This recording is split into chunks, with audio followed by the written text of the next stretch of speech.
Morning, folks.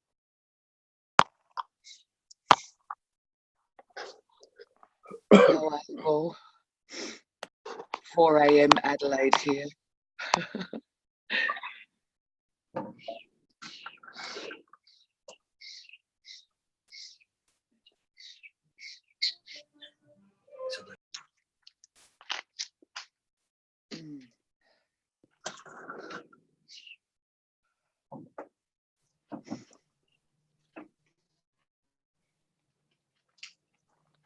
Good morning, Ryan.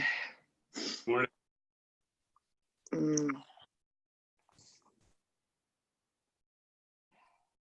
Just thought I'd take this opportunity to say hi before John came on. Hi, Hi. I'm the white face there. I didn't turn on my video, so I'm afraid I'm going to lose my connection.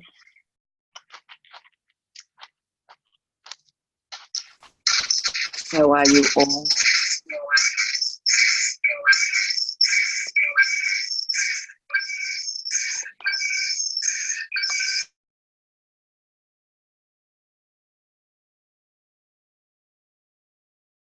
Hey, everybody. How's it going? Office hours are open for business here. I went ahead and muted everybody, and I think it will mute everybody who joins the call from here on out. But just in case, just make sure to mute yourself when you're not called upon to when you don't have the floor, just because it distracts everybody. But it's really great to see you all. Awesome. We got like 50 people. I'm sure we'll be having plenty more joining us here as the hour and a half progresses. Yeah. So I just want to open up the floor for any questions. That's what we always do here in office hours. Just open the floor for questions. It doesn't matter what it's about. You can ask me anything pertaining to the sync, just whether it's about your songs, about like references, about stuff you're writing, about just what's going on. Yeah. I see. Hey, Tony, you wanna here, I see you there. Go ahead and unmute yourself. Hey, John. Quick question. During Sync Keepers, one of the sessions, they reviewed one of my songs, and I was like to go back and watch the video of it because I'm sure I've forgotten half of what they told me. And I'm just wondering, do you have any idea when? I know it's a lot of video to be edited and everything, but do you have any idea when they might be posting those? I think we may have just gotten the video, I think that's something that, if I'm remembering correctly, there was something we talked about yesterday as a team regarding that. I think that they're finally getting the footage. So for anybody who got the virtual ticket, we'll definitely be in the process of uploading that stuff, and yeah, hopefully everybody will be able to check it out who got in on that. So yep, it's in the process. If it's not already up, I know, like I said, I think they're just in talks with like getting the footage. I think that was going to be dropped to us sometime soon. It sounds like. Okay, sounds great. Thanks, John. Yeah, my pleasure. Who's next? Let's see. I got Nicole asks, what should the piece of paper say that we have our co-writer sign giving us permission to shop the song that we co-wrote with them? This is a great question. So I'm not a lawyer, obviously, but what I would suggest getting is a template that has this language legally all spelled out and is watertight. I have a split sheet agreement that I've shared with tons of people. I'm happy to share it with anybody who wants it. It is a one-stop agreement, but it's also pertinent to the state of California, and it has not been vetted like at any time, like in the last like 2 or 3 years. I've been using the same template. It's also a template that I modified after a lawyer wrote it. So, like I said, I can't, I actually modified it, not the legal language on it, but I modified, just added some stuff to it so it pertains to producing as well. I'm happy to share that with anybody, but because I'm not a lawyer, and so there would be, for me to say like what you would need to have in the contract to say basically what a one-stop agreement says. This is like kind of like in layman's terms is like, I'm entering into this agreement with you so that everybody in this agreement has the power to go out and negotiate a deal for a placement for this song or a set of songs, if it's an agreement for a set of songs. And any one of us has the ability to negotiate on behalf of everybody. So meaning that like, if I co-wrote a song with like 2 other people and we have equal splits on the master, and I enter into a one-stop agreement with the other 2 parties, what that means is I can go and exploit the track. Exploiting means like receiving some type of commercial gain from the use of the track. In this case, it would be like a placement. If I landed us a placement somewhere, and they were giving us an offer, I wouldn't even have to run the offer by the other parties. I have the power to approve the deal on behalf of everybody. So that's what a one-stop agreement means, in that it's basically like it makes it super easy to clear a song. It's really like one of the foundations that you want with anything that you're pitching out there. They really want to see that it's one stop, and it really needs to be one stop. Like everybody, it's important to sign a deal with the people and have like a clear understanding that that's what you're going about. Now, fortunately, the people that I work with, pretty much everybody that I work with is already like 100% on board with me, like going out and pitching stuff. But people who aren't really keen to the whole sync thing, the whole concept of a one-stop agreement might be super confusing to them. So it might require a little bit of education on your part to kind of like, for anybody that you're working with, you might need to have them sign an agreement. Even if they don't 100% understand it, they'll have to understand it when they read it. It's part of the whole, like, signing on the dotted line, unless you're really like wanting to roll the dice. You usually don't want to sign something if you don't understand it. So yeah, that I would suggest you're welcome to use the template I use. I can't be held accountable for any use of the template that I share with people, but also there's tons of resources out there, including folks in this community that have templates that they've been using that I'm sure some of them might be more than willing to share with you, so that you can then modify it to make sure if you want to make sure it's super watertight in your area, you can have a lawyer in your area or your country take a look at it and see if anything needs to be changed. So hopefully that answers that question. Ryan asks, here we go. Could you speak to a typical back-end split with a producer, and when does production overlap to become a co-write? Okay. So a typical back-end split with a producer, there's no typical, but I can just speak for like what happens here in LA pretty frequently. I know a lot of independent producers, and I also know a lot of independent artists that are gunning for sync stuff. And some of the common deals that you'll see is like, you'll see like a complete buyout, which means that the artist wants 100% of the master, and that's going to come at a premium.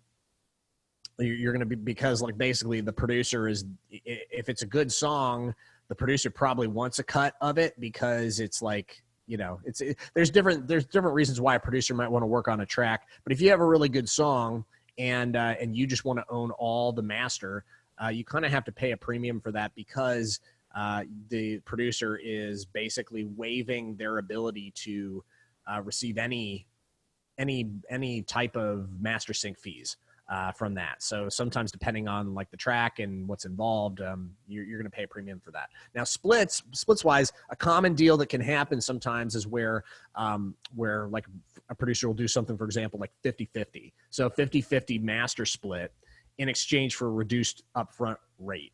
So this is a very common arrangement that I've heard of. I do quite a bit of this. It's something that makes it more affordable for the artist. And then, it also makes it a situation. I actually think it's a better deal for all parties, because then the producer has a vested interest. Not to say that, like, I can speak for myself personally. I'm going to put just as much into it if I don't have any of the master or not, because like if I don't have any of the master, then I'm going to be compensated fairly upfront. So it's like, it's one of those things where, producers, just because you want to own 100% of the master doesn't mean you should have like a inferior quality product or anything like that. But what I'm saying is that like, it definitely, it's just like a thing where like the producer wants to do a good job, because like they get a stake in this when it comes back. Now, the other thing that can come in with that, that you can negotiate with the producer potentially, is a cap on earnings for a song. So for example, one thing you could do is like, theoretically say, okay, so I'm going to do this track. It's like, for example, like $2,000 up front, 50% of the master, but with the stipulation that it has a $25,000 cap or something like that. And a $25,000 cap would mean if you get $25,000 in placements, then the master ownership would revert entirely to the person who hires the producer. So the producer's stake in the track would only go up to a certain point. And this is it's certainly a piece of negotiation leverage. You could try to leverage for that. Some producers might not want to do that because they don't want to have a cap on things, understandably, if like some placements are in the six figures. So if you were to land like a six-figure placement, then they would potentially lose out on a ton of money. So that's like one thing to take into account with that. That's another possibility. Now there's all kinds of in-betweens with this stuff. And when you talked about like, when does a producer's involvement kind of go into the writing of things, I think was the follow-up. When does production overlap to become a co-write?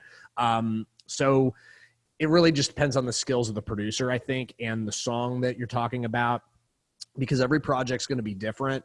Some producers write really well. Some producers, they more focus on, they might be good writers, but they really like their main lane is making the track as good as it can be.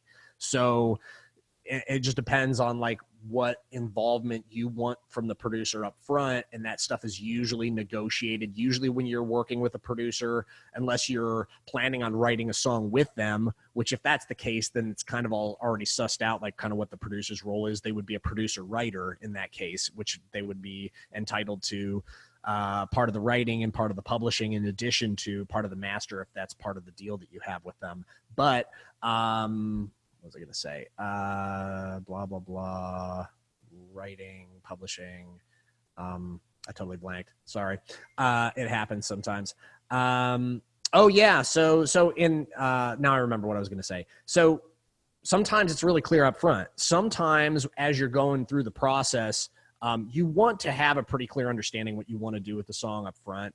With a producer, it helps. But there are going to be situations where something that the producer does might elevate to the level of being involved with the writing. And it's totally cool to have those kinds of conversations with people.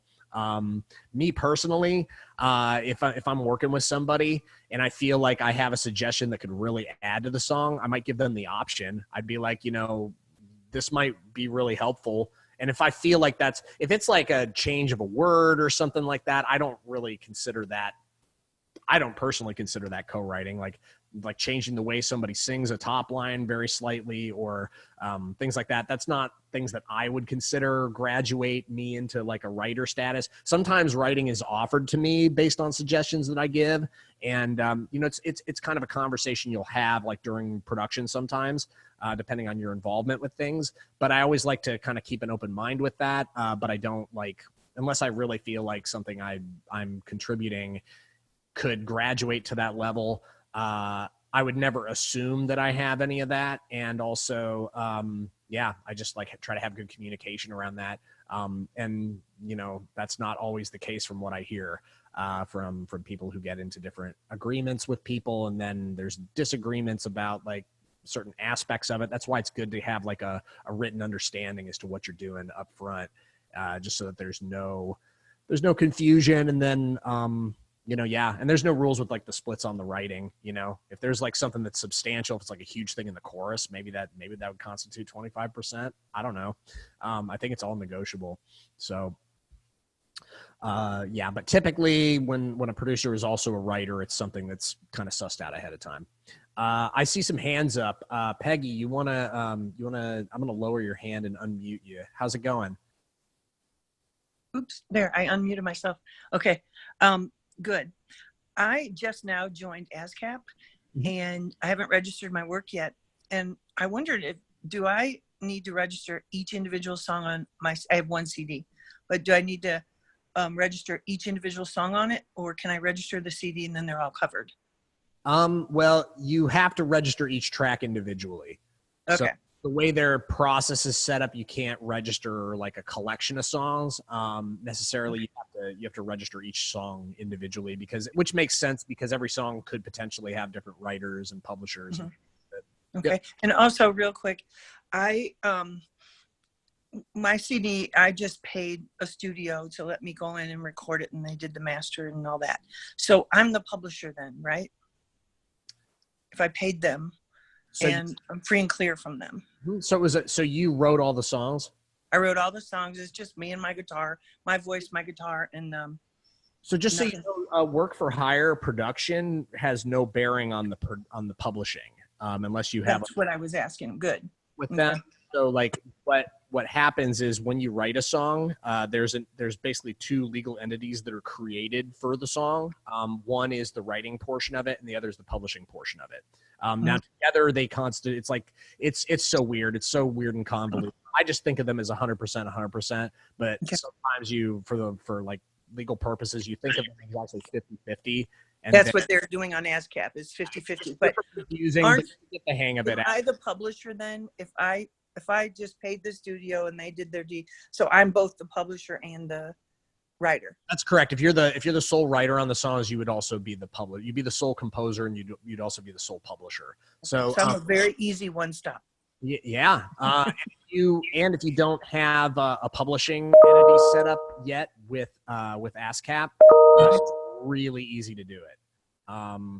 Hang on a sec. I'm gonna mute everybody, and then I'm gonna unmute you, Peggy. Where are you? Or you can unmute yourself if you have anything else you need to say. Sorry, I just have to do this just because people unmute themselves on accident. I'm pretty sure. Okay. Automatically mutes people when they join up. Okay. Yeah. Was there anything else? I guess that's it. I need to do each individual track of everything. I was gonna say, sorry. What I was going to say was publishing. It's really easy to set up with ASCAP. If you don't have a publishing entity, you have to set up as a publisher to be able to receive royalties. Yeah. I did that when I first signed on. I paid to be both writer and publisher. And you've got it all.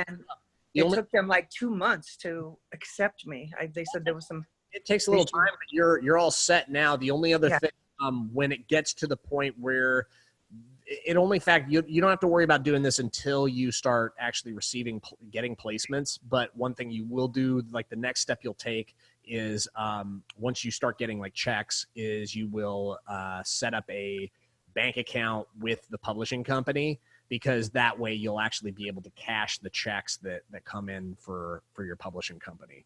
But that was can you do that through ASCAP? You set up a. No, you just literally have to set it up as like a local business, you know. Oh, I see what you mean. You should have a separate business account at your bank. Yeah. You go to the county registrar and sign some type of fictitious business thing, and then do the whole like newspaper publication. It wasn't very expensive, and then I set up a checking account with my bank for it. Okay, cool. Checking account. So yeah, but you're all set. Other than that, Thank you. Thank you. I'll go ahead and mute you now. Hey, Wendy, I see you. What you got for me? Morning. How you doing? I'm doing fantastic. How you doing? Yeah, not bad. 4-8. You're knocking me around with the time zone, but I'm good. Okay, Australia. We have APRA, I think, here to do with our music. Good morning, Fabio. Also, I just found the raise hand button and put it up, so you've caught me by surprise. Just wondering, just with communication with the guys in the office, I've just had a little bit of stuff going on with my email, but I'll address that with them because there's something going on with my email and I'm not getting anything. So. Yeah, we're working really hard. We know that some folks have had a difficult time with email stuff. Yeah. We're like working really hard to resolve any of the issues. We actually just recently, like literally 2 days ago, decided to change the email platform that we're using, just kind of internally, Gotcha. because we think that might have some reason to do with it, and we're just like I said, we're really scouring to so if anybody's having difficulties with email stuff, it does happen, and we apologize for any inconvenience, and we're always trying to work as hard as we can to resolve it. totally understand. I just want to thank you all for this amazing course. I'll drop out, put my hand down, and just thank you all from Okay. Australia. Awesome. Yeah. Good to hear from you. All right. I see somebody, Lala. Are you there? I just unmuted you. Lala? Okay, we'll go back to you. Joy Joe Bird. Here, I'll unmute you. There we are. Good. Hi. Hey. I just finished. Hi. Thank you very much for all of what you're doing for us. It's very exciting and scary. My number one question is, I've already recorded several CDs that are very, professional, with really good studio professional bands. And I was wondering whether I don't have the stems for one of those albums that was produced in 2006. Well, it came out in 2006. And I'm wondering if a whole song can be used. I don't have it without the vocals, but I've got some really nice, there's a few nice like instrumental bits in there and lots of good hooks and stuff. And I know sometimes they only need 30 seconds of a song. So am I barking up the wrong tree? Is it possible that I could still use that album for this? Potentially. I mean, the answer to that question is always, is the music that you're talking about modern and relevant to like what's happening in licensing right now? Because like that's the main issue with like stuff that's like, for example, from like 2006. Right. It might not seem like a long time, but actually like 13 years in the music business is like an eternity. So just something to keep in mind. But absolutely, if there's if you have songs that are relevant to what's happening right now, there's no reason why you couldn't market those. Okay.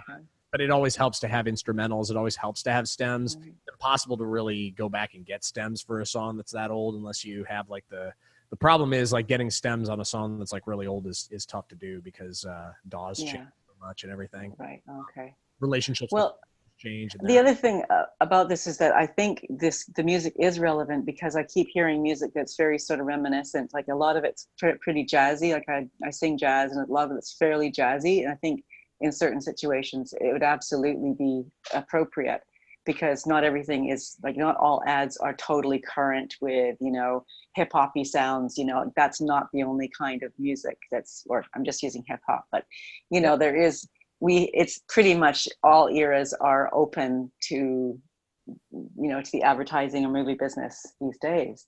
Right? I agree to a certain extent. I think, you're certainly, if your stuff is super niche, though, it's like anything that's like from an older period would be more of like a niche kind of thing. So you're probably going to have more opportunities.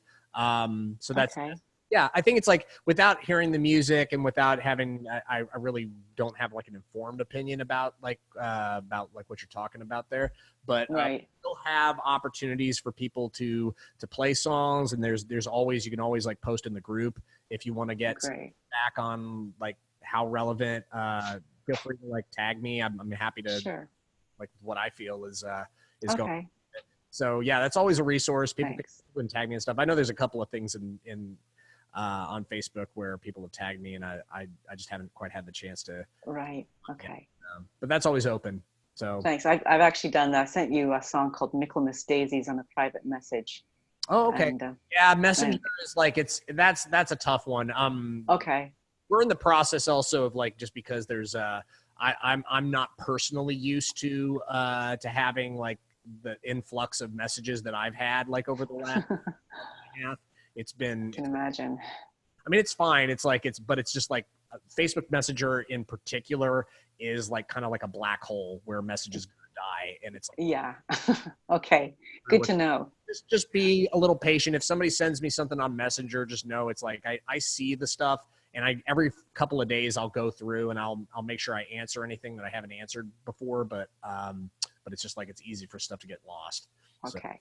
So, yep. I have a second question, and that is, I've just produced 2 albums in China, and at this point, the company has the publishing rights, but I'm going to be working on that with them because we want to get the music out there. And primarily, the second album would be used as in whole as a soundtrack, and I'm writing a storyboard for it. So my beautiful dream is that the whole album will get picked up, and you know, we could add other stuff to it. And I've got all the stems, I've got everything for this one, and I'm just wondering if that's something you'd encourage me to do, like to get the whole thing, the whole package, all prepared together with the songwriting, you know, rights and everything, all the splits and everything, and put all that effort into that with the hope that it could be used for, like, I'm thinking it could be used for some kind of animation movie. It's in Chinese and in English. So it's got this, you know, it's very current because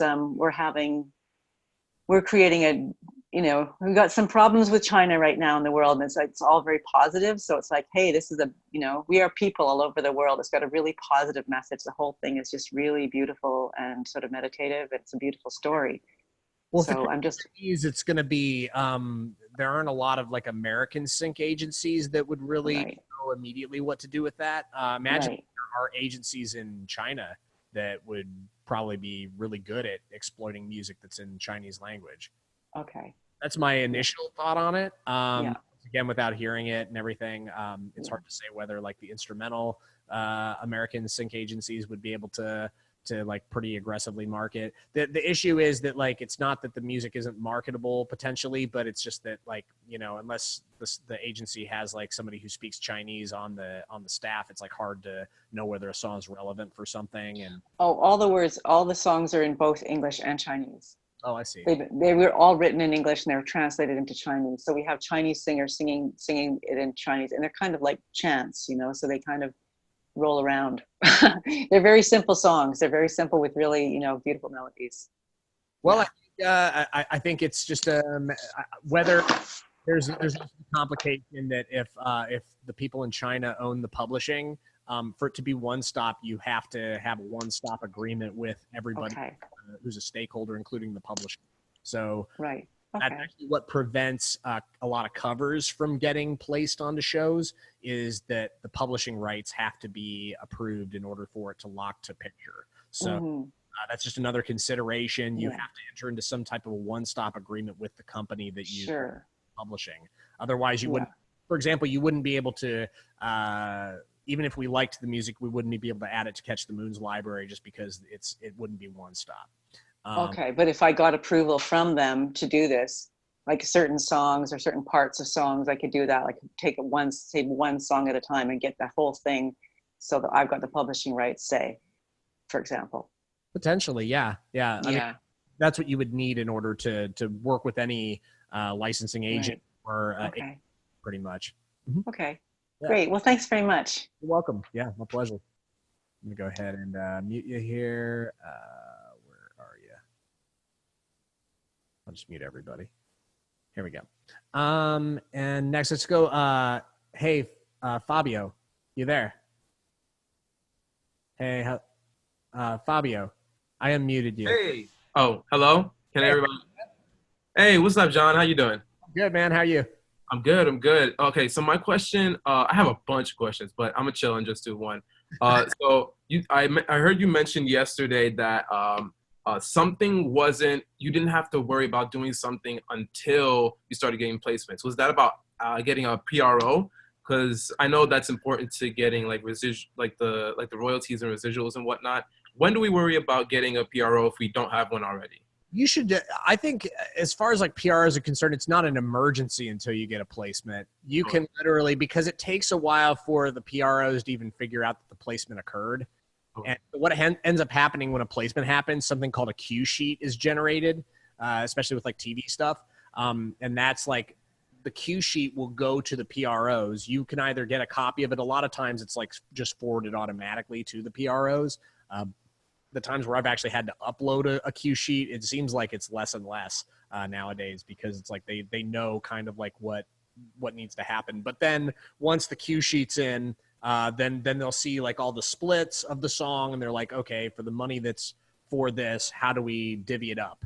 And then that's the question. If they can't find you, what'll end up happening is your money doesn't go away, but it just kind of sits there and they don't know where it goes. So your money will never go away from a placement if you don't have a PRO set up. but like it will just be potentially a headache for you to kind of connect the dots, and you'll be working with their customer service and all that, like member services and stuff like that. And I would just say, like, if you are a music professional, you should definitely have you should pick a PRO and you should register, just because it's like, I feel like it's one of there aren't a lot of like memberships, like official kind of things. It's like one of the foundations of like having a music career, I feel like, is picking a PRO and registering with them.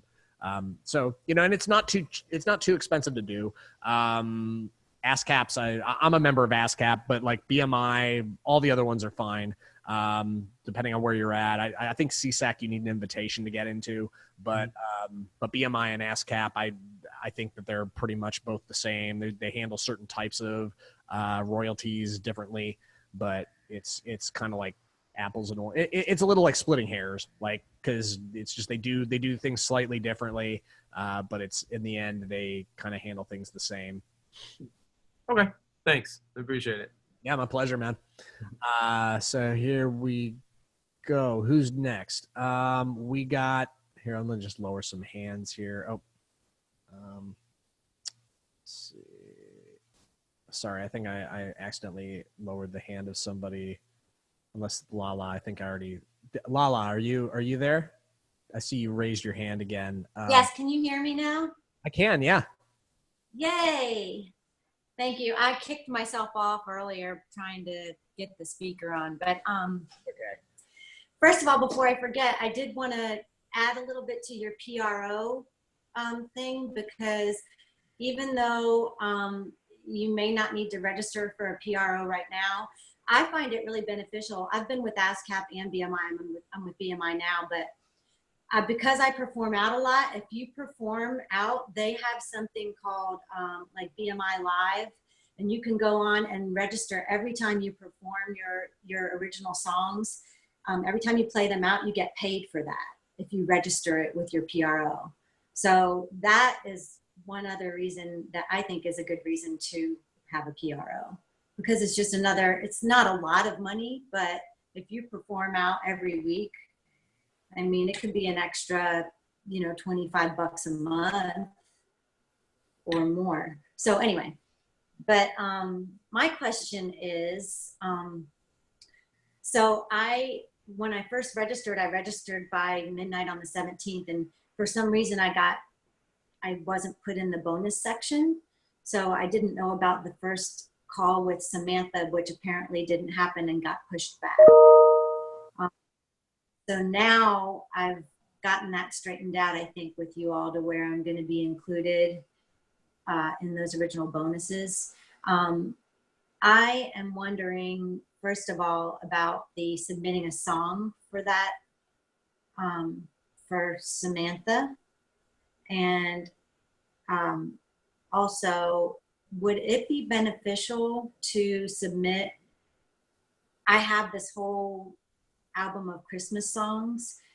Should I submit something like that for a music supervisor right now, since we're kind of in that season of pitching Christmas? Or should I submit one of my like country or rock or pop songs? What would you recommend, John? Well, I think it's up to you, honestly. By the way, first, that was a good point about the PROs. Yeah, they are really good about, it's basically like collecting royalties for any public performance, whether it be like on the radio, in stores or whatever, Spotify, all that stuff, but also like live venues. You're right. Like if you're a touring artist or you just like play a lot of shows out, there's no reason not to collect the money if it doesn't take too much time for you to enter. Right. Enter in the stuff. I would say with the Samantha call, just submit, like, pick one song. If you feel like the Christmas songs are really well produced, and I feel like whatever you feel is like the best produced and most marketable, whether it be a Christmas song or a rock song. I think it's like, I don't really have an opinion. I don't think it's going to be necessarily better for you to submit one or the other. Because okay. So you don't think I'm limiting myself if I submit the Christmas? I mean, obviously it is the season for pitching Christmas songs, but it's probably hit or miss whether or not she's got a show that she needs a Christmas song. Probably not a bad idea to submit a Christmas song. I would guess. The thing is, like, everybody's got to keep in mind there's a ton of submissions, and the submissions are going to be selected randomly. We're going to have a very limited number of songs that she's going to listen to live, but we're going to be putting all the songs that are submitted, we're going to put them in a folder and we're going to give them to her, so she can go through and take a listen to them if she wants. So that's the thing. Like, that's what we can. That's where we always said that this was going to be, and we're gonna do the best we can to get through a few songs, and I'm sure it's going to be really insightful and good whether your song gets aired or not. And know that the songs are going to be thrown in a folder, and you know, she'll have the chance to give it a listen if she wants to. So. Okay. All right, thank you. You're welcome. All right. So let's see. Who is next? Teresa, how's it going? Teresa Wright.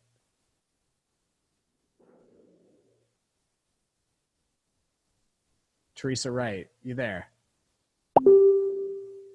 Hey, right. Hey, how's it going? It's going good. I thank you for everything you're doing, John, and to play off a little bit of the Lala question, because those were good questions she had and points there. Let's say we get an opportunity to submit a song, a one song, like you said, and it's studio quality demo or work, studio quality work that's professional. And so I also usually leave with instrumentals done as well, just the instrumental of the song, like a vocal put down and an instrumental. But we had the opportunity to just play that song. Should we, to a music supervisor, should we play the song with the vocals and just let them know an instrumental is already available? Is that the best way to go about that? Every music supervisor and every decision maker is going to know that it's highly likely that there's an instrumental version of whatever song they're listening to. So if there's something, unless you feel like the vocal isn't really up to par for whatever reason or anything like that, there's no reason not to include the vocal or to send the vocal version instead of an instrumental. Okay, thanks. I just wanted to know your opinion on that. Appreciate it. Okay. Thank you. Let's see. I'm getting better at lowering these hands. Let's see. I see you there, Christina. Christina, are you on the call? I see you on Yeah, mute. yep, I'm here. How's it going? Good, how are ya? Good, I'm good. Good. So I've got two questions for you. First, I wrote these down so I don't forget them. The first is, how do you approach like the legal side of things if your co-writer isn't registered with like ASCAP or BMI, like doesn't have a PRO, I think is the right term? Well, if they aren't registered with a PRO at all, it is still possible for you to register the song. It just sit in like kind of limbo. This happens actually quite a bit for people who don't have publishing set up. BMI, it's actually no big deal at all. The one thing with BMI that's kind of an advantage over ASCAP is you don't have to register with them separately as a publisher. Versus ASCAP, you have to register separately as a publisher. So BMI, you can sign up as an artist, and then I think there's probably thresholds where you have to set up a separate publishing company, but they will literally you can have your publishing name can be just the same as your writer name, and then the publishing would they would direct the publishing to the correct place. But for like ASCAP, for example, I have like people that I've written with in the past where they're with ASCAP, but they don't have a publisher set up. And then what ends up happening is you basically either admin their publishing for them, or you can offer that, or you could just literally like I can't remember exactly how you fill it out, but you just basically fill it out that they aren't affiliated with a publisher directly, or they have a publishing account, but it's not like really set up. I don't remember off the top of my head. I've done it a couple of times, but if you're going to be serious about being in the music industry, it's really good to have a PRO set up. So I don't know who your co-writers are, but you might want to encourage them to register with a PRO, because it'll help. I think it'll help make sure that any money that comes in gets to them. And it's just like I said earlier, it's kind of like it's actually kind of the first step that you can take legally to becoming like a music professional is just registering with PRO. Okay. Yep. That's perfect. Thank you. And then I had one more question for you. On like the replays for like songs that I've been listened to, do you think it's possible to get like it with the like the top of it like tells what songs were listened to? Oh, I see. You mean like when we do like a listening session of some kind? Yeah. It might be. I'll just have to like. I think. Let's think about how I want to do that. I think it'd be possible. I want to try to figure out how. I'm probably just going to take links from the chat here today for the listening that we do. But for today, and maybe we can just I can copy and paste it into like a text document as we're going along. I can try to do that if it's helpful to people. Yeah, that'd be great. Thank you so much. Sure. Yep. Perfect. My pleasure. Mute myself. Cool. Thank you so much. Barb, I see you there. Barb Lee. I just unmuted you. How's it going? Good. Hello from Vancouver. I just had a couple questions. I met with I know music supervisor, and they said to send some songs, and I do have some artists that I work with. Yeah. Should I be sending it through a folder, through like Disco, and then are they only registered songs that I should be sending? You mean songs registered with a PRO? Yes. It's not absolutely critical that you have the songs all registered with the PRO to send them. You definitely want to, once it gets serious about them actually using something, you have to register them because otherwise you get a placement, then like I said, your payment's going to be hanging out in limbo. But I'd be lying if I said every single song in my 200 song library is registered with a PRO that I've sent out for stuff. So it's like, it's not going to be the end of the world if it's not registered with a PRO, but it's really helpful to get them registered as soon as you can. Do they charge per song? Is that why you don't register? No, it's just literally just you have to go through a form and fill out the form every time. For every song. Yeah. Okay. I have a lot of volume that I do, so it's like it's tough for me to keep up with it sometimes with everything else that I'm doing. But I do register. I definitely register everything that gets used, and anything that like I feel like, oh yeah, this one's definitely gonna.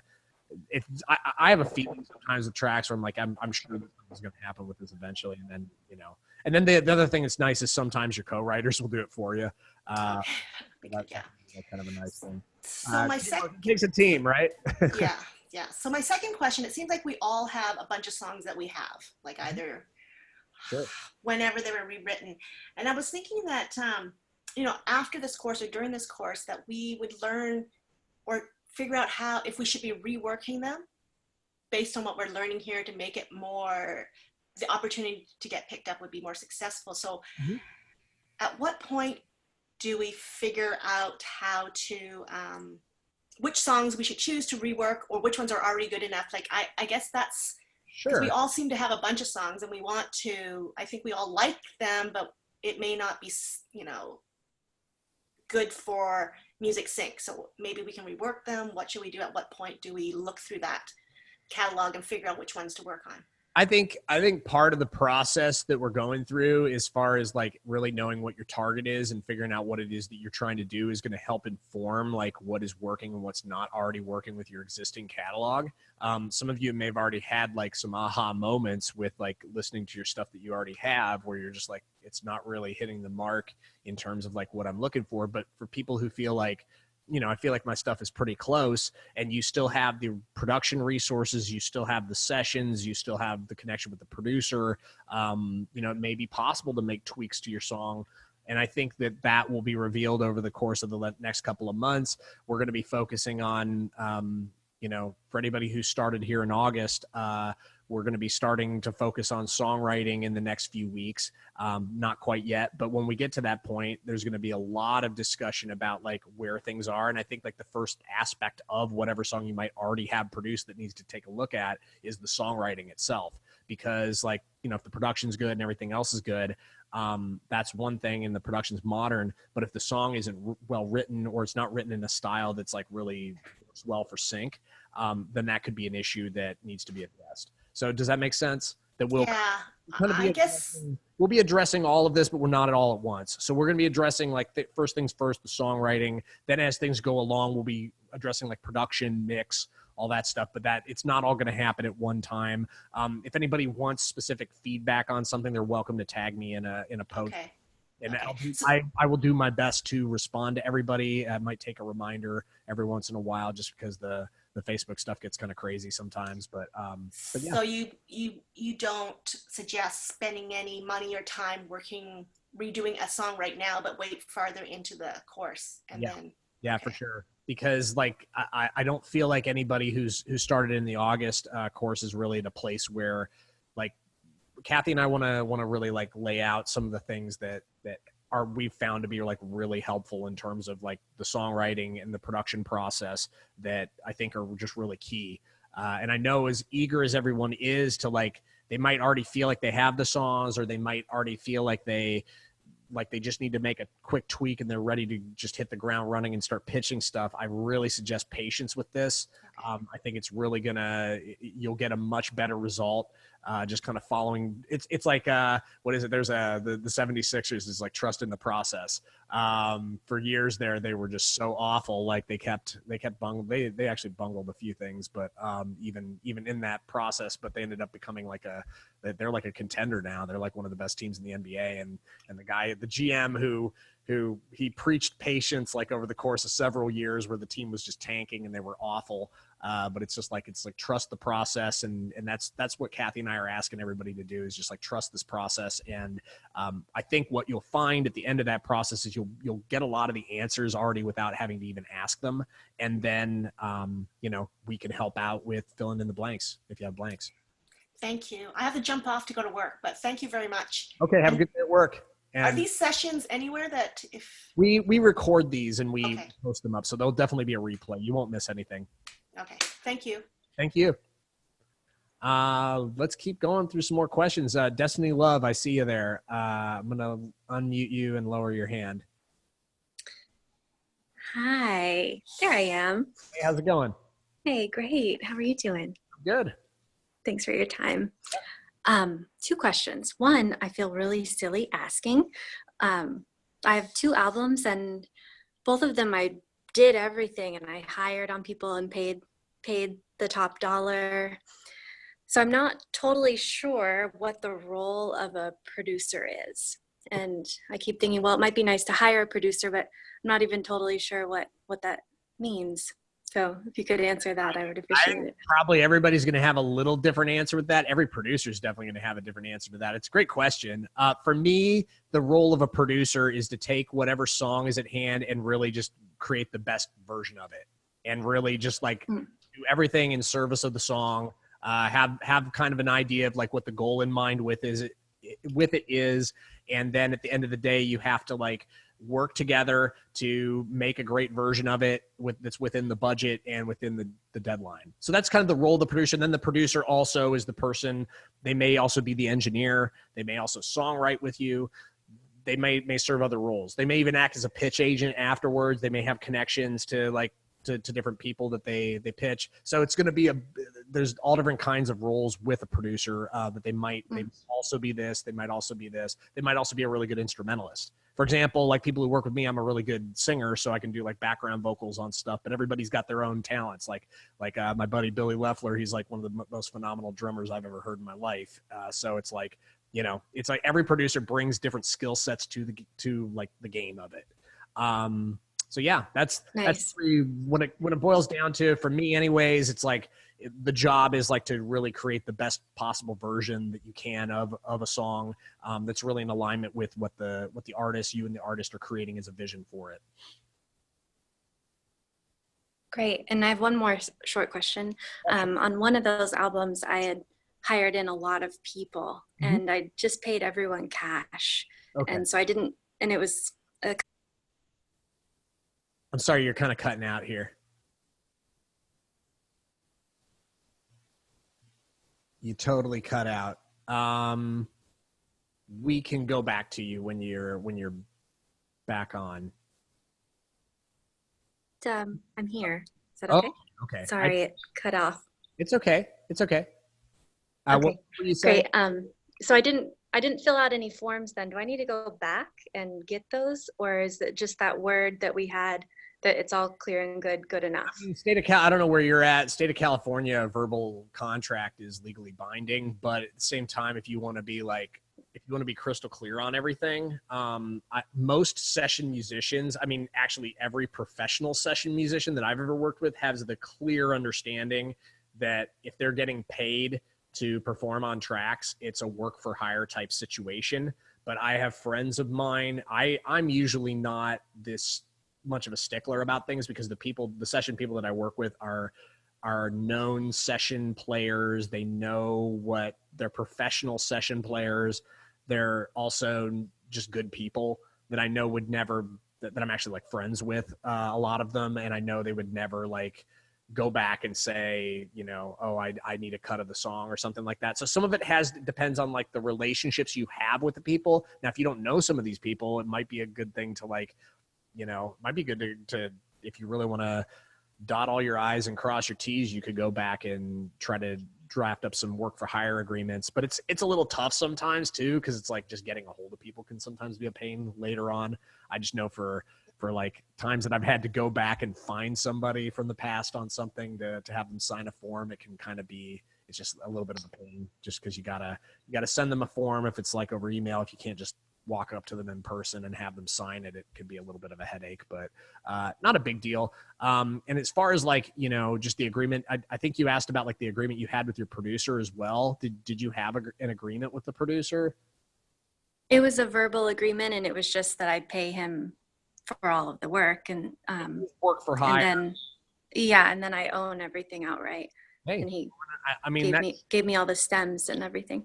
Oh, I mean, if this is a professional producer, there shouldn't be any issues. But, you know, once again, if you want to have some type of documentation on it, it's not hard to draft something up. So, I mean, even like something that's plain spoken English is better than having nothing. Like you can literally just say on a piece of paper, like, once again, I'm not a lawyer, but I do know for a fact that like having some type of thing in writing helps rather than having nothing.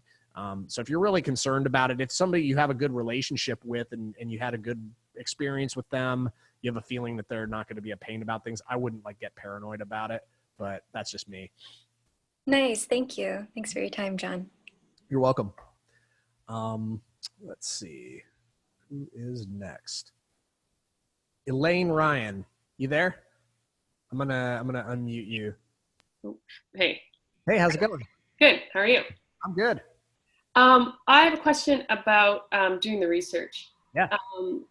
So when I'm like looking at all these different songs, it seems like they're less brand specific. There's like a bunch of songs that are the same like vibe, but they're kind of like some are for water and some are for ketchup and some are for, you know, whatever, right? And I know that you shared like a doc really early on that was like it was like research for a specific brand. And it was like an Excel type doc where you like put the brand and then you put like lyrics, and I don't know. I guess what my question is like, should we be picking a brand and researching what does that brand choose? Or should we more be going, what's current in all the brands if we're focusing on advertising? You could, you know, one thing a lot of the time is like different verticals will kind of follow the trends of like what the different verticals are doing. So like all the phone companies might be doing kind of similar stuff. Like all the beverage companies might be doing similar kind of stuff, and they might be riffing off of what like this commercial was, because they, you know, for a fact that they're doing this in boardrooms. They're like, oh, what's this? You know, in the boardroom at Coke, they're definitely following like what all the competition is doing, like Pepsi and whatever other carbonated beverages are out there. They're definitely on tabs with all that stuff. So I feel like there's probably like some of that goes on, even though like every campaign is going to be a little different. And sometimes they just decide they want to strike out on their own and do things. But I think you will discover that there are some trends. But I wouldn't get too tied up in like, I think like if something tends to work in ads, like things that tend to work in beverage stuff might work great in ketchup commercials. Right. So it's like, I don't think you necessarily have to get too tied up in like what's the specific product or brand, but like maybe the food industry. Right. Like, good place, or the service industry, like, or tourism and vacations. I think tourism and vacations would have probably very different music. Right. Versus baby stuff. Oh yeah, sure. Yeah. Baby stuff would probably have a lot of like twinkly little like xylophone kind of stuff. Who knows? Like it's probably, who knows? That's just my guess, but yeah. Just stuff that's like sounds playful and kind of innocent. Yeah. So it's like, I think that there's going to be some gold to be found in doing the research there, that would help you inform your decisions on what you do. And then just one other question is finding the name of the ad agency that placed the song in the ad. I know on iSpot TV, Danielle was saying that if you scroll down, it's there, but I was having trouble with some of them finding like Coke, like who, is that just, you kind of got to go deep and be like, who does Coke? I think has their own internal team. So these companies have their own internal ad. They basically have their own agency that puts together their stuff. So I'm guessing that might be the case. Coca-Cola is just such a huge company. They probably have their own internal production teams as well, like actual composers and songwriters and stuff that actually work for them. When you talk about like big, just as another thing, like with the music industry that's really interesting, or with the sync industry that's really interesting when it comes to like the upper echelon kind of stuff, like the Coca-Cola kind of companies, like those level of placements. When briefs come out for that kind of stuff, you got to understand that the briefs that go out to like the boutiques and then like the major agencies and even stuff like Taxi, you got to understand there's like a layered tier that they're really exhausted. They're exhausting like every single avenue to find the song that's going to be the best match for their spot. So what they're doing is they're like, for example, like up at the top, they might have like an internal team of like 2 or 3 composers and producers that they give every single because if they can own 100% of the song and 100% of the writing and 100% of the master, it's way better for them. So then that might be something that they could exploit for years and years and years and not have to pay somebody to use because they already own it. So they might have their own internal production team. Then what they'll have typically is like, and the reason I know this is because I know people that like that have this understanding. I don't know this from my own like inner knowledge, direct knowledge of like how these companies operate, but because of like what the conversations I've had with people who do know how they operate. The next layer down from that would be, say, trusted producers, like really top-notch producer songwriter teams that they have relationships with, the brand directly has relationships with. So they'll maybe send out, like, do demo fees and have like 5 or 6 other songs, like with like really good producers, really good writers. They'll send those out.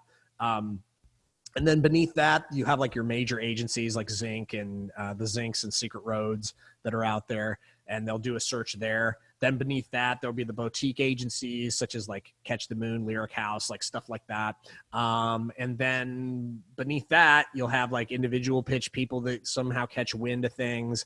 And then you'll have like stuff like Taxi and SoundTrader. So there's a lot of levels to it. It's actually really fascinating to know. And obviously, like the higher up you go, the closer you get to the direct opportunity, the better. If you could be in the room with the people who are writing internally on the team, it's the best shot that you could potentially have of landing it.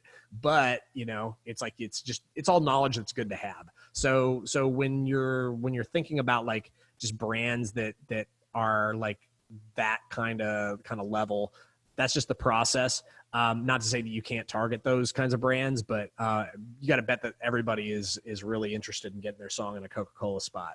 There's big money with it. So just keep that in mind. And you can, but Coca-Cola is a huge influencer. I mean, music is like such a big part of their brand that they influence the entire industry. They influence the advertising of all the other beverage companies. And it's just like any of these big ones, you also see like similar stuff that other people do sometimes, or they try to strike out in some kind of way that's like very different from what Coca-Cola does, for example. Yep. Okay. Thank you. Cool? Yeah. Cool. I always go off on tangents. By the way, I apologize. I don't answer some questions directly just because I feel like it's beneficial sometimes to go off on tangents about things. I try to do that whenever I can if I feel like it's useful to everybody. So let's see. Let's at least take a couple more questions here. Beverly, did I talk to you already? Let me unmute you. Beverly. Bev Niven, or I think there's another Bev. I'm not sure. I unmuted. Sorry. Yeah, it's the other Bev. Beverly. No worries. Cool. Hi, John. Thanks so much. Hi, everybody. I sent in a recording that I did 12 years ago, which was the only thing I had for the Samantha Hilscher, and it's kind of a country Christian, which I've done my research since then and noticed that nothing she does relates to that. I was wondering, is there any way that you could take a listen and at least see the production quality? I hired out top-notch musicians here in Dallas, and the guy that recorded it on Pro Tools was actually one of the testers for Pro Tools. Cool. And so he's a great producer. He does library music himself. And anyways, I don't know. I don't think it's a fit for what Samantha is looking for right now, but maybe to get your feedback on that.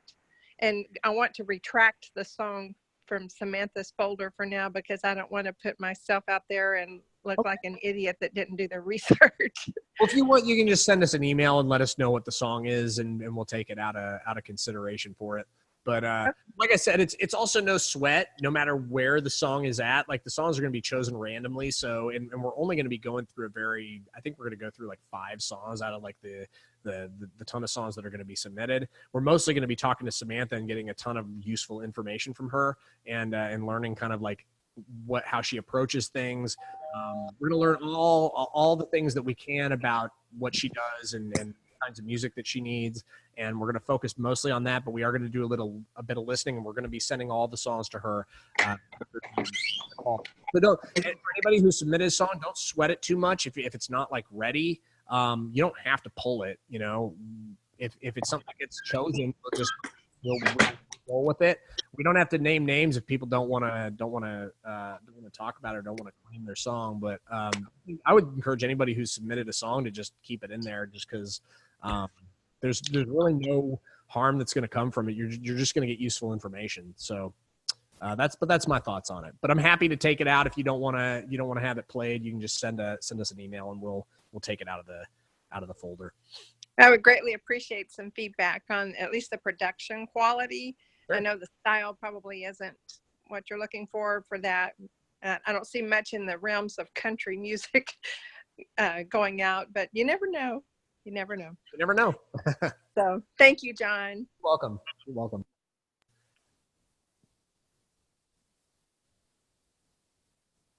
All right. Let's see. I see somebody who's on an iPad. I'm going to unmute you if you want to speak. It doesn't show your name. Oh, hey, John. Hey, how's it going, man? Not showing me? Okay. Yeah, John Neil Martin. How's it going? I'm good, man. So back to the stems question. As far as standardized stems go, are you referring to basically stereo subgroups of things like drums, bass, guitar, vocals, and keys? Okay. So in setting up to mix to stems, is it important that the mix that we submit is actually a mix of those stems? Or if we can do a better, maybe a little more hi-fi mix of individual tracks, are they actually going to use our 2-bus mix possibly? Or are they wanting the stems to create a mix from? I mean, like when you're pitching stuff, like what's helpful to have? Yeah, like should I just be doing the best mix I can and then create stems off of it? Yeah. Or should I actually create the stems and make sure that the mix that I submit is exactly a mix from those specific stems? Because we're mixing on a large format desk, so we can get a little bit better quality, mixing individual multi-track, and a little bit, better, fidelity to it. Sure. Well, I mean, typically the way that I understand, I mean, I don't operate out of hardware when I'm like mixing stuff so much. Right. A ton of stuff in the box. I do have like some outboard gear over at the Death Star that I use. I use a massive passive mastering. Oh, nice. Yeah, but I don't run it through like a board or anything like that. But just like when I got stems, I always bounce them through the mastering chain. So okay. What you want is like basically like theoretically the equal of all those parts is going to feel like it's going to be like the mastered version of the track. That's gotcha. So okay, yeah. I mean, I'm mixing the box too, but I was curious as to whether or not we want to actually create the mix from stems or have the stem. Well, I guess my other question is this: is each client going to want a different version of stems, or should we have those waiting? Or if the song gets placed, should I go back and pull the Pro Tools session and create stems for it at that point? I mean, it can never hurt to have stems ready, but the thing that I will say about it as a producer is like sometimes it's like you're really doing a bunch of work that you're never going to need. Sometimes depends on the song. Like some songs you're gonna be opening it up a lot and bouncing different mixes for like different purposes because it's a successful track. While other songs you might spend like half a day bouncing through analog hardware all the different stems, and then you'll be like, WTF, I spent half a day and I didn't really need it. Or this happens sometimes is like you'll bounce all that stuff, and then they'll come, like you'll get a placement or an offer for a placement. They'll ask for a mix that you don't even have bounced out.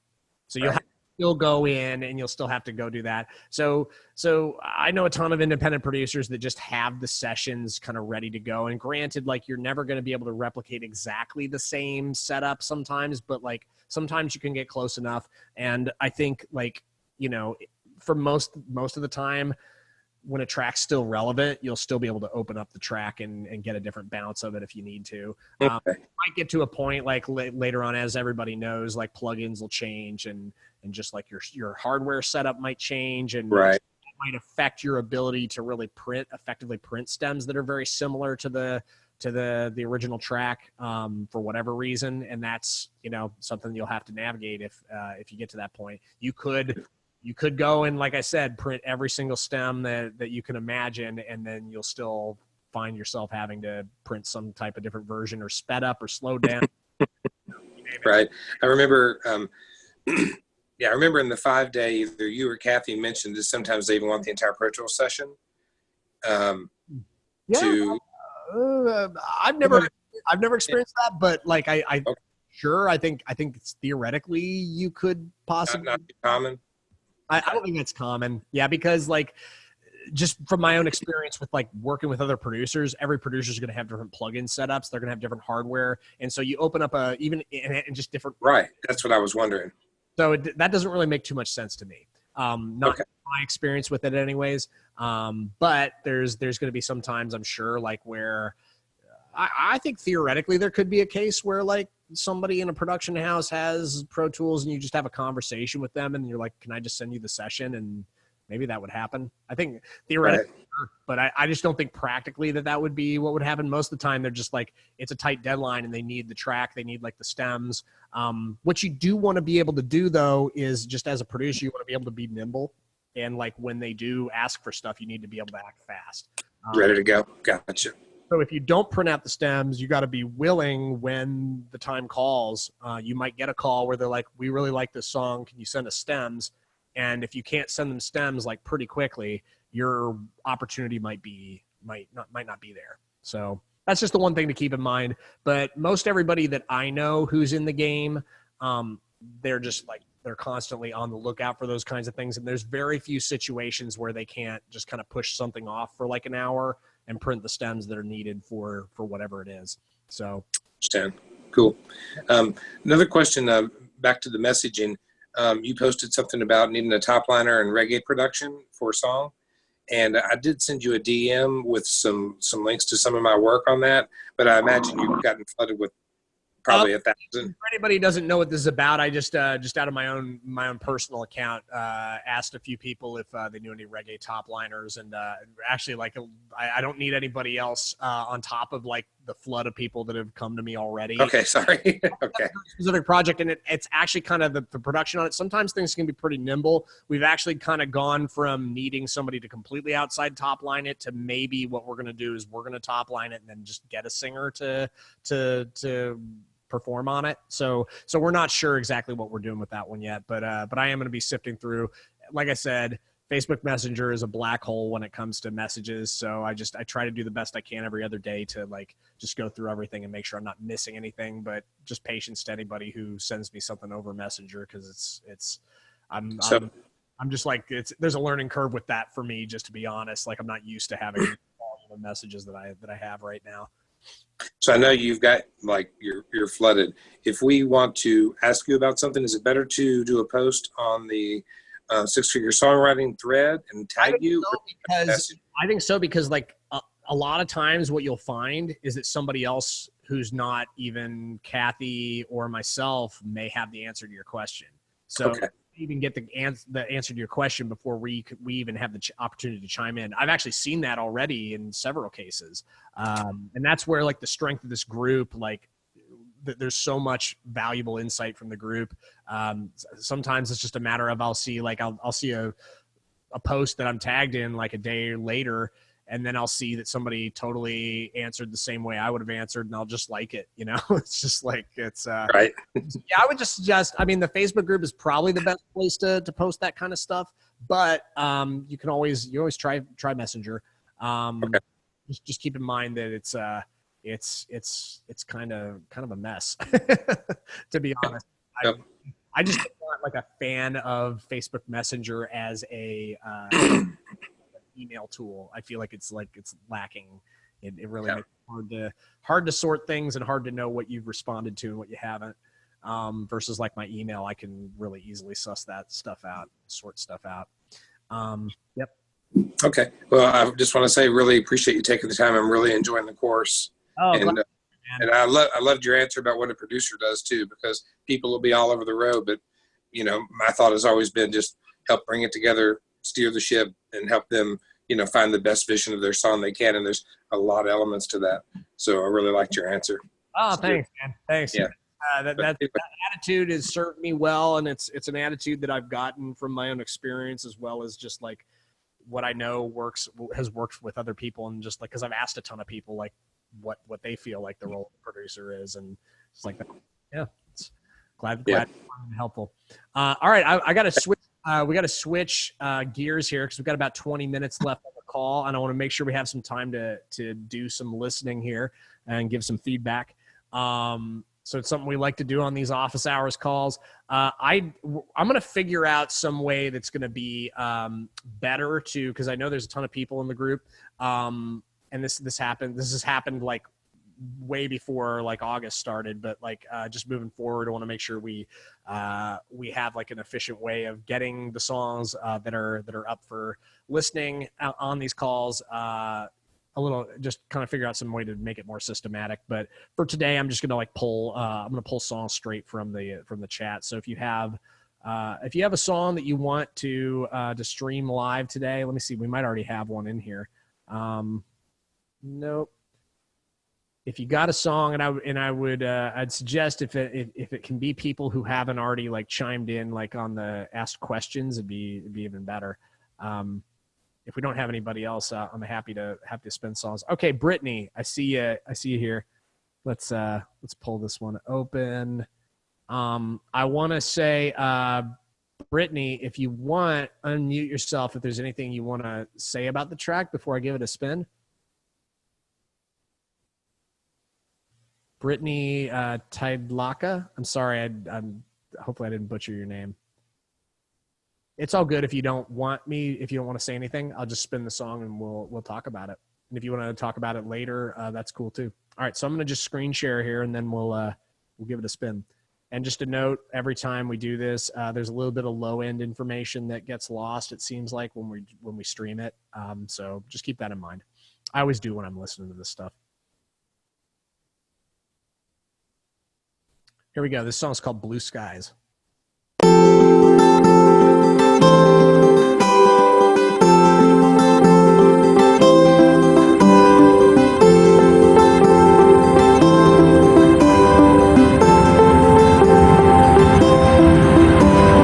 There's another world that you can build in. Take the open door, give the closed ones a grin. If there's a rainbow, you can color it. So light a match and let your colors shine around. Take the world up off the ground. Fly on up past all the clouds and you'll live where only blue skies are found.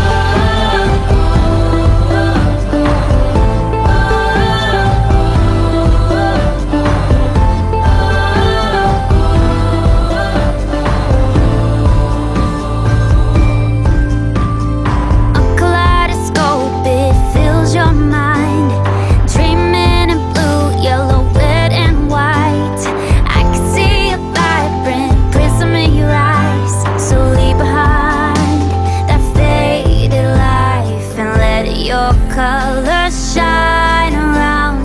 Take the world up off the ground. Fly on up past all the clouds and you'll live where only blue skies are found.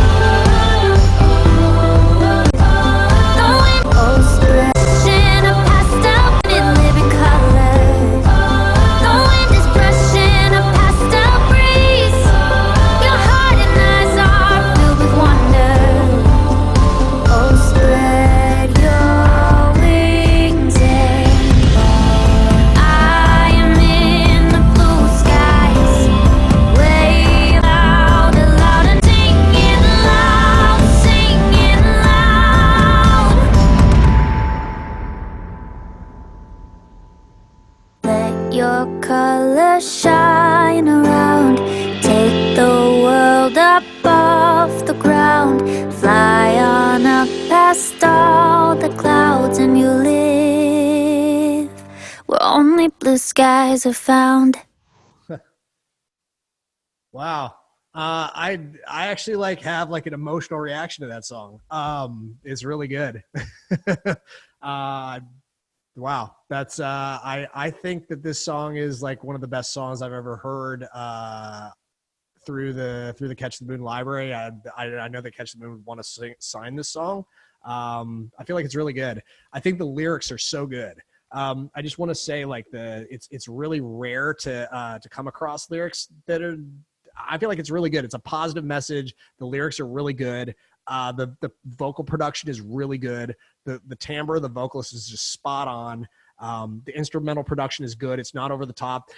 Instantly, I'm kind of thinking it's like a Stolen Jars kind of vibe with it. I think the one thing I was thinking is you could even bend even a little more than that. Maybe there's some other type of weird percussive plucky thing that you could add on the top of all that that could even like magnify that a little bit more. But I mean, that's just like, you know, if I was producing this, I would like at least see if that was something that made it better. It might not, might make it too busy, but I really like this song a lot. I don't really have much in way of constructive criticism to offer. I feel like a song like this is like on point. It's not too, another thing with this vocal top line, everybody should listen to this. There's plenty of space and room for the emotion of the vocal to come through.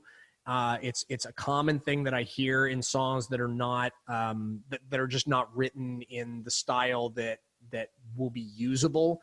A lot of times the top lines are too busy and fill the lines too much. There's like a really nice flow with the lyrics. I'm just a huge fan of the song. I think you did a great job, and I hope you send it to us so we can pitch it when we get an opportunity to. So yeah, nice job. And if you want to say anything, feel free to unmute yourself. I'd be happy to hear from you.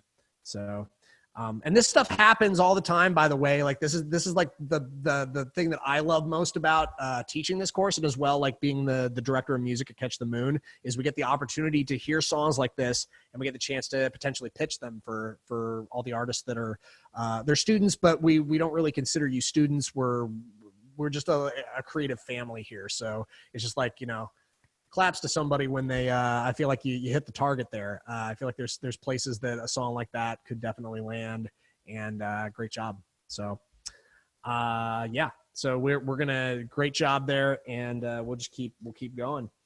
Yeah, I got about 10 minutes here, and then we'll probably get the chance to listen to at least a couple more. But that song's great. I think it's a good song for everybody to take a listen to it. I'm just going to go ahead and let me see. I can probably just drop the link into the. You know what? I'm going to do this just because somebody asked me earlier. Sorry, I don't remember your name, but I'm going to do this so that I can drop these in if people want to check them out later. All right. And just something to be really sensitive about, just because everybody here is an artist, and everybody wants to be like sensitive about, like, you know, just if we're sharing music, just don't try not to download it. I mean, this is unreleased music. Like if I give the disco link to everybody, the artist, by the way, is totally welcome to just pull the disco link or tell me that they don't feel comfortable sharing it with the whole group, and I'll totally respect that. But I think it's really helpful for everybody to hear what's working, and as long as you're cool with that, I'll if you want me to take the link down or whatever later on, I'll do it. But I just want to say, like, if you do listen to this, don't download the track. It's an unreleased song. Just keep that in mind. Don't share it with your friends or anything like that. I feel like it's kind of dumb for me to even have to say something like that, but I do know that sometimes it can be like, you know, you just feel excited about something. You're like, oh, I was so inspired by this. And then you don't realize, oh, wait, this is a piece of like intellectual property that somebody worked really hard to put together. And you want to make sure to honor that. So that's all I got to say about that. With any of the songs we share, these are all songs that a lot of them are unreleased. So I'm just going to, without any like I'm not picking favorites or anything like that. I'm literally just going to pick the next song that I see here. This is John Yandel. Like I said, I'm going to figure out some way to be more systematic about all this moving forward. But for the rest of this call, I'm going to click on some links here in the chat. So without further ado, I think we'll get through more of the songs if I don't give people the opportunity to talk beforehand. But I might ask for an opinion on something, or I might want information on it. So we're going to spin this one right now. Let's go ahead and screen share it. Here we go.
Sorry, I muted myself there.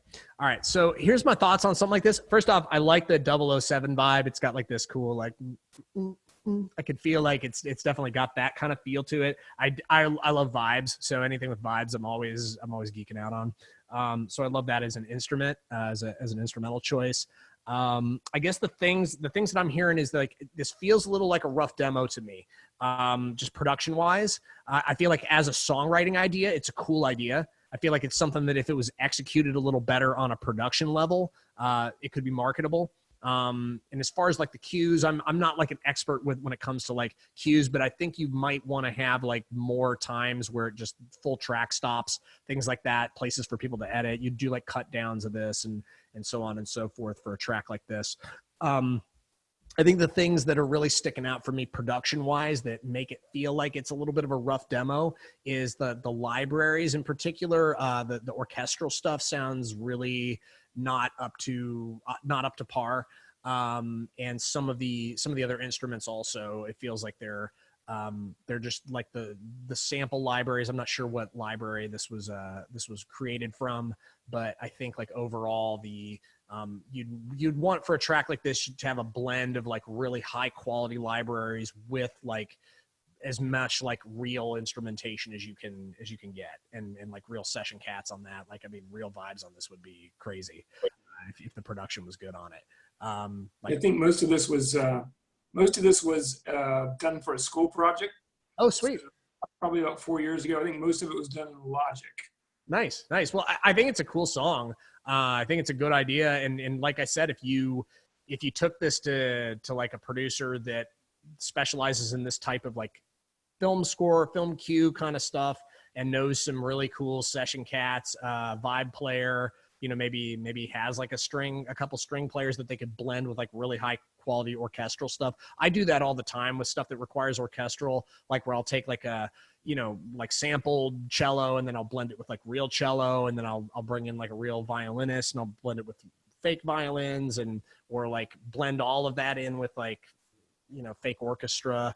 But the libraries that I use are, it feels like they would be like above like what the stock Logic stuff is. It's understandable if you're just using stock Logic stuff that's what some of this might sound like. The electric guitars, the only thing I was thinking like arrangement wise, the electric guitar choice like later on in the song kind of hit me in like it kind of felt like it's like which one of these is not like the other a little bit. It felt like it kind of was trying to force its way in when it wasn't really vibing with like everything else.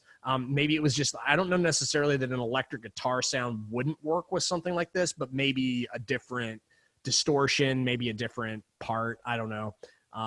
That was just like my feeling was that it kind of stuck out a little bit. That's kind of for that, like you were saying earlier, kind of like the James Bond, I always thought of like, some kind of a TV show opening, kind of a theme song for which is good. From a writing perspective, you're like on point. I feel like the arrangement's cool. There's some creative stuff to it. There maybe like were a couple parts where maybe felt like it was a little busy, but I think like if you re-examined it, you'd probably do things a little differently. So, but I think it's certainly a piece that if you had it produced like up to the level that I'm talking about, there might be a place in music libraries and just different cues. There's certainly, this type of music does get used for stuff. So I think it's like, it might be a niche kind of thing, but I think that the songwriting is intriguing, and it's certainly could explore. Yeah. I would actually like go out and see like what kinds of applications you see for this kind of stuff, and see like if there's any modern stuff that's used things like this, because that might also help you decide whether you want to invest resources into having something like this more fully realized. That's the only other thing I'd say to this. Yeah. Very cool. Thank you, John. I appreciate it. Oh, you're welcome. Yeah. It's a cool idea. I dig it. Let's see. We got time for one more here. Carlos Diggs. We're gonna jump straight to the song and might have time to talk with you a little bit about it after. But yeah, I just want to make sure we get a chance to give your song a spin first here. Let's see. All right, awesome. Here we go. Looks like this track is called Life With You.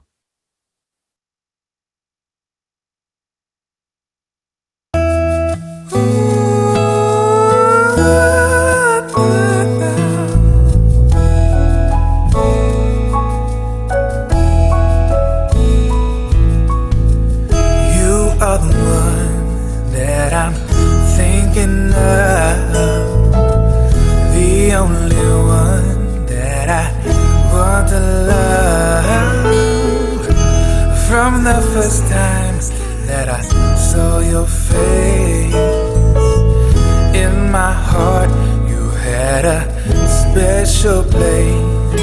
I wanna spend my life with you. I wanna spend my life with you. I wanna spend my life with you.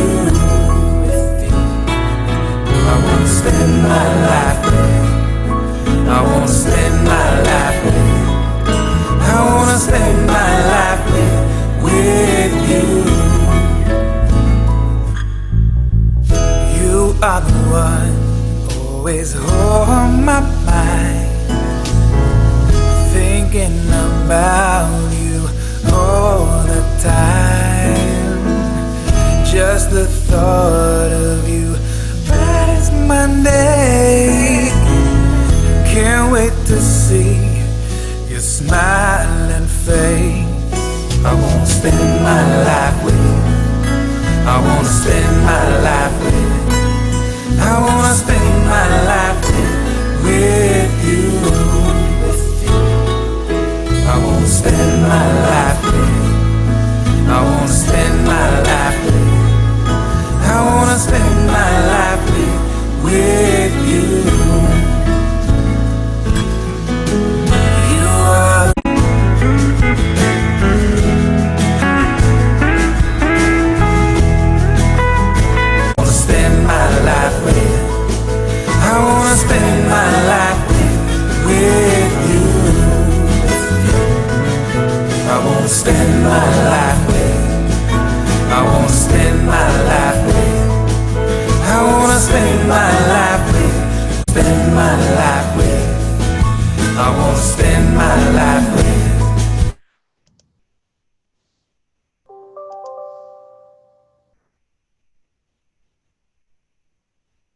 Yeah, I love how emotionally vulnerable this song is. I love it feels like it's just the obviously the reasons. I don't know if anybody read the story of the song. It's a simple, heartfelt song for my amazing wife of 32 years. It's obvious from just the way the vocal is delivered that's the case. And yeah, so I definitely feel that connection to the vocalist. I think this is a really good point to make, is that it matters less how good a singer you are. I mean, you have to be a good singer, but you have to also believe 100% what you're singing. And I'm going to mute everybody. I hear somebody typing away there. This is really important, is that like, you really have to believe what you're singing in order for it to convey into the microphone, because you can really tell the difference between somebody who is having a crappy day and they're trying to sing about something that's happy. Like I have a friend of mine that's like a very, very dear friend, and we wrote a bunch of stuff together, and they did not have much success with the angle that I've found a lot of success in terms of like upbeat kind of stuff.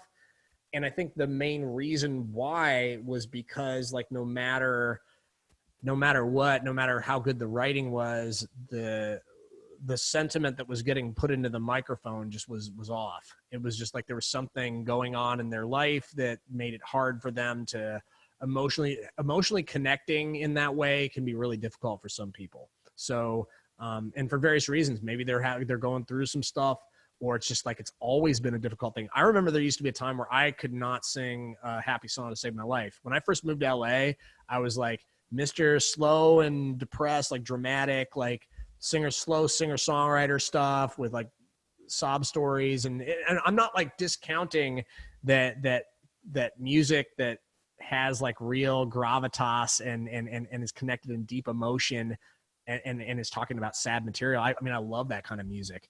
But it's just not for me to transition from like only doing that kind of stuff to trying to write the other way. It was like a big transition for me. So, and it took a while for me to get comfortable in that voice. And it was just kind of interesting too, how like some things in my life just kind of took an upturn, and it just kind of like just my overall outlook on life was a lot more positive. And it's just like, now it's like, it's so easy for me to be genuinely happy when I'm singing. Versus like, but going back to the song, I can tell that the vocalist believes every single word that they're singing. So that's great. And I also want to say the vocal arrangement's cool. I think I really love the parts. And I love the way that the gang is done. It's not over the top. But it feels like it's a group that's singing it. It's really good. Let's see what else. Oh yeah, the fidelity of the recording is really, it feels pretty excellent too. Some of the musicians that were brought in, high quality. So all good there. I will say for Sync, romantic lyrics are really hard to use sometimes, and especially very specific lyrics pertaining to like, eternal love and things like that, like somebody that you married or something like that. I think it's just a very specific situation that's going to be very, very niche, and it's going to really limit the application of it. Just limits the number of times that you're going to have an opportunity to pitch. Sure, there's songs sometimes where they're looking for something that's exactly like this type of song, but I would say they come very infrequently. And when they do, it's going to address kind of what I'm talking about next, which is like, I feel like there is a little bit of modernness to this, but I feel it could be coolified. It could be modernized a little bit more. Just the sound of this track feels just a hair dated. So I would look for like, what are the wrinkles of this style of music that's working in like the modern, this modern type of like similar songs, but like what's a more modern wrinkle of it? That's the other thing I would kind of take a look at with a song like this.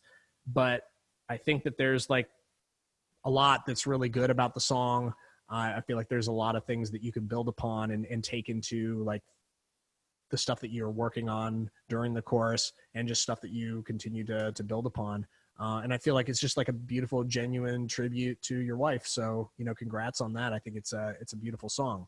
So in the end too, I just want to talk about this too, because I had a friend of mine who it's like we sometimes wonder whether, like, what's the point of the music business? Like, what's the point of like, why are we here? Why are we making music? And yes, we're trying to make a living, and we succeed at making a living. And it might be difficult. It might be easier. There might be different ups and downs with all that. But I've found at the end of the day, the reason why I make music is because I want to connect with other people. And I have important messages that I am trying, my soul is yearning to express to other people. And one thing that this track in particular reminded me is that there are so many times, so many stories where I've heard of, I heard one just like it was actually yesterday, where somebody showed me a screenshot of somebody who was like, they released a song that was like, it wasn't like a major hit or anything like that. It's getting some airplay and stuff like that, but it wasn't like a major hit or anything like that. But the person's YouTube channel, they get comments on it and everything like that. And they were showing me a comment that they got, and just people stumble upon your music. They have a connection with this particular song was about like, just kind of making peace with like just whatever's going on in your life. Just that whole concept of like being able to navigate a difficult situation. And then just seeing something where they showed me the comment on YouTube was that it was somebody who's like a cancer survivor, and they were talking about how just the song like really touched them in a really deep way, and it helps them to stay kind of grounded through like the challenges that they're currently facing with their health. And it's just a reminder. I've had so many times like where people have messaged me various things telling me the impacted songs. This is why we make music. Yes, we make music so that we can make a living, but at the end of the day, part of what makes music so powerful and such a healing agent is its power. It's real emotional power to connect with other people. So I encourage you, as you continue to go down this road of making music for Sync, just keep this in mind, because like music supervisors are every bit the same. Like they have emotional connections to things. Like you can have emotional reactions to things. Like I had an emotional reaction to a song that we spun a couple songs ago. So it's just like they're whatever's in your soul, make sure that that's still going into the music. Because it's like, that's where the power of like, if you do get a placement, just know that like part of that soul that you put into that music is going to be broadcast to millions of people. And who knows how many people you can touch with. That's been one of the most fun things for me in licensing, has been like some of the messages that I've been able to express from like the inner child and the beautiful kind of inner child of myself that's been able to be expressed and seen to life. And I know that millions of people have heard my voice singing this stuff. It's really great, because then it really makes you feel like you're really like this whole thing. We're trying to express things. We're also trying to change the world and make it better. I try to make the world a better place with what I'm doing. So, and I know that so many people like that's like part of this too, is like expressing what's going on in your soul, connecting with others, and just don't lose sight of that, because I think that's like really the thing with this particular track that we just spun that is so spot on. And I just want to applaud you for that. So nice job. I think that's actually went 10 minutes over time. Sometimes I go on tangents, but are you there right now? Yeah. I was just want to say, I just wanted to thank you real quick and to let you know that I had a 2-channel M Audio box with a laptop, Sony Acid Pro, which they don't even make anymore, and a $100 condenser mic. Yeah. And I invited friends over one at a time to lay a part down. And it was a total fluke of, I don't even play the guitar. I just found 2 notes that made sense, did a rough of it, asked a friend to give me the full chords, and then I paid $100 to have it mastered. And so I guess I wanted to encourage everyone that I don't have a full-blown studio. I have a mic with a screen around it, a laptop, a piece of software that allowed me to record into it. But the guy that mastered it, he's a multi-Grammy award-winning master. And I hesitated to send him my mix because I was afraid of being rejected. But he liked my mix, and he asked me to give him all of the instruments on one file and the vocals on another file without my effects. He added the effects, and he transformed it when he did it. And I spent $100 total on that song. And I got for hire, what do you call them? The release forms for hiring everyone that kind of contributed to it. Because it was not an official project, But I did find in this homework research, Tom Wolfe is a music supervisor on Amazon Goliath, starring Billy Bob. And there's some old school R&B that I'm attracted to, and this is kind of that same vibe. And so I'm a big time Motown guy, so I have a tendency to do a little retro with a little new. But I'm a drummer first. So I did the snare drum 7 times with a condenser mic in the air, a direct mic, just stacked them to try to get an authentic Nashville snare sound, if you will. Well, so I mean, but at the same time, you got to keep in mind this guy knows a thing or two. Like you can have like the $100 setup. You can have like the lower end like interface. You can have all that stuff. But it sounds like you have some technique and obviously like there's some good instrumentation going on in this track. So it's like you got to give yourself a pat on the back for putting the years that it take to get you to this place. But like I'm surprised, but I'm also kind of not surprised because I've had tracks that have had similar things where I just kind of I didn't really know what I was doing, and it somehow kind of came together. And it's also really cool that you hired somebody who really knows what they're doing. And it sounds like they did a little bit of mixing for you too. Well, actually, he didn't do any mixing because he had 2 WAV files. All the vocals were together, and then all the instruments were together. You said there were no effects on the vocals. On the vocals, so he didn't like my reverb, so he added his reverb. A little bit of mixing. But Yeah. Obviously, like a mastering engineer is not going to be able to change the instrumental tracks so much. They might be able to apply some type of reverb and do different types of EQ, but and compression. But you know, I think you did a nice job with the mix too, because that's part of what contributes with why the track sounds good. So yeah, good job. And I think, like I was saying, I think it's really all about like finding like the modern wrinkle on things and being really picky with your instrumentation so that it's really in the ballpark, because the music supervisors of these shows, they're very discerning. And if there's like even one instrument that's kind of out of the ballpark of what is typically in songs, it's going to stick out. So it's like, I just think like just keep zeroing in on that. And I think you definitely got a marketable angle if you are like working based off of like shows that are currently active and what they're the kinds of music they're using. So cool.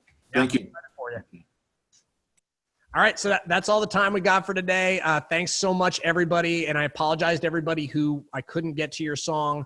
Like I said, we're going to figure out moving forward the best way to go about spinning songs. It's but random is kind of fair for now. And that's all I got for now, but I'll check you out on the group and have a fantastic rest of your week. And I'll see you next time. All right. Catch you later. Thanks so much, everybody.